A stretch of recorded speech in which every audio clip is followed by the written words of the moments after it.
আমি বাংলাদেশে একটা বাহিনী তৈরি করব, বাহিনীর নাম হবে মজনু বাহিনী। আল্লাহর পাগল। বাংলাদেশ কেউ আক্রমণ করলে লাঠি, ছোটা, দা, বটি, বন্দুক, রাইফেল অথবা এক মুঠি বালু, যার যা আছে এই মজনু বাহিনী এটা নিয়ে ছুটবে ইনশাআল্লাহ। এই দেশের উপর আক্রমণ করলে এই দেশের প্রত্যেকটা লতা পাতা সৈনিকে পরিণত হবে ইনশাআল্লাহ। প্রত্যেকটা শিশু, কিশোর, কিশোরী, তরুণ, তরুণী, আবাল, বৃদ্ধ, গোটা বাংলাদেশ দেশ রক্ষার সৈনিকে পরিণত হবে ইনশাআল্লাহ। এই জন্য একটা মজনু বাহিনীর দরকার। রাজি আছেন? নাম লেখান তো দেখি মজনু বাহিনীর কারা কারা সদস্য হবেন।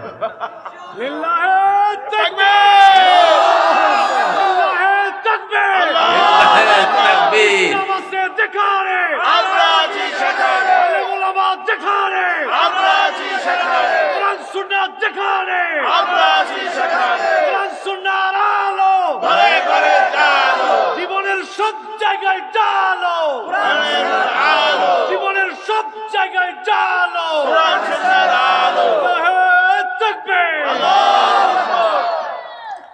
পুলিশ বলেছিল 5ই আগস্ট যে স্যার একটা মারলে 4টে আসে, আর মজনু বাহিনী একটা মারলে 4 লক্ষ আসবে।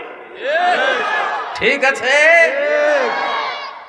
ফ্যাসিবাদের দালালরা, ভারতের দালালরা, দিল্লির দালাল, গত 15 বছর যে ভারতীয় সরকার আমাদেরকে শোষণ করেছে, ওই টাইপের আরেকটা সরকার বানাবার ষড়যন্ত্র চলছে।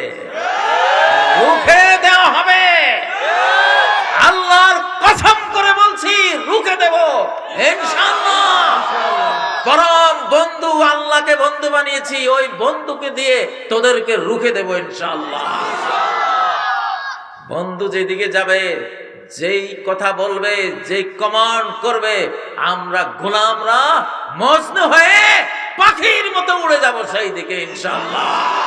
টাইগারের মতো ঝাঁপ দেব সেই দিকে ইনশাআল্লাহ। সিংহের মতো গর্জন করে এগিয়ে যাব ইনশাআল্লাহ। বাংলাদেশ কি জিনিস সারা পৃথিবী আরেকবার চিনুক, আরেকবার জানুক এই বাংলাদেশের মানুষের সাহস কতটুকু, বুদ্ধি কতটুকু, ঈমানের বল কতটুকু, ইনশাআল্লাহ বিশ্বকে জানাতে চাই। কারা কারা রাজি আছেন? আমার মজনু বাহিনী রেডি ইনশাআল্লাহ। দেখ তোরা ঘাতক দালালরা, আমার মিডিয়া যারা দেখতেছিস ওরা দেখে, কিন্তু কাজী কোথাও গেলে ওরা কান লাগিয়ে শুনে এই লোকটা কি বলে।